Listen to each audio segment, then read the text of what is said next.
Welcome to Real Vermont News. Today, we're looking into how the Democrat and progressive establishment that runs Vermont has used fake accounting to downplay the vast extent of our state's unfunded obligations.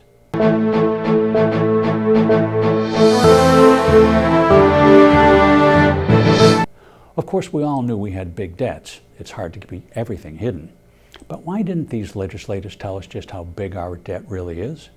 Why did it take something called the Government Accounting Standards Board to insist just recently that Vermont's balance sheets start to show the $2.2 billion we must pay in retired teacher and state employee health care benefits? Why was that not on our balance sheet? In the past, our government establishment had to inform us and our creditors about our horrendously expensive pension obligations.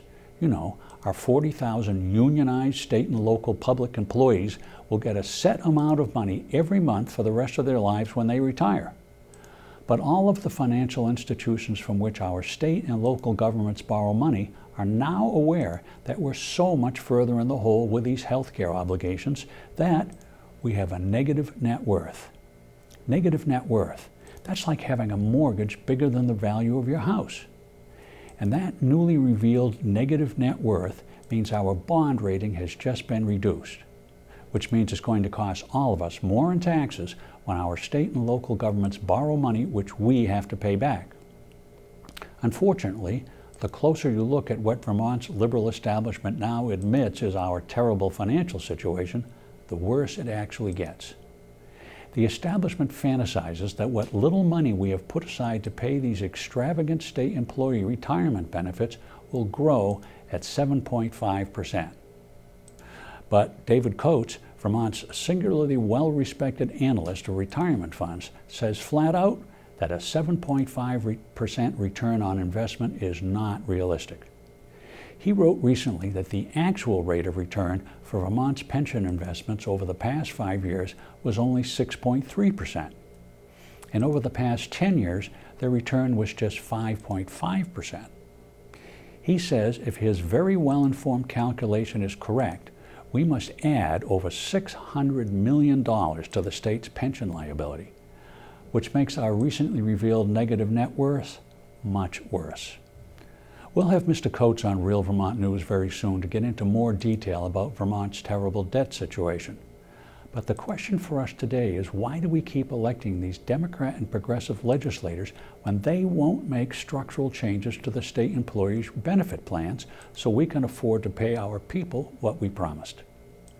10 years ago, the Pension Commission, on which Mr. Coates served, suggested important structural changes in the benefit plan that would have left us in much better shape. But those recommendations were ignored because they would have stopped the state employee gravy train, and no Democrat or progressive politician dares to tangle with public employee unions. Are you okay with that? Are you okay with the fact that liberal politicians will never stop kowtowing to the state employee unions and promising things we cannot really pay? So why don't we stop voting for liberals? Why don't we reach out instead to any frugal Vermonters who have said they will run for office in the 2020 election to replace our spendthrift legislature? And if nobody has announced who has the courage to tell the public employee unions to be more realistic in their demands, let's go out and recruit some frugal candidates who understand how that would make all the difference to us taxpayers. And if we can't find those people, why don't we step up to the plate and run for office ourselves and get Vermont's financial problems under control? It's the only way we can rescue Vermont. You know it, and I know it. And that's all the Real Vermont News we have time for. A lot more happened, and we'll be looking into all of it.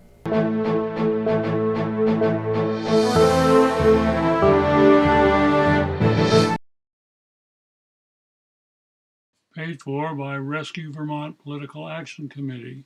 Bob Fernier, Treasurer.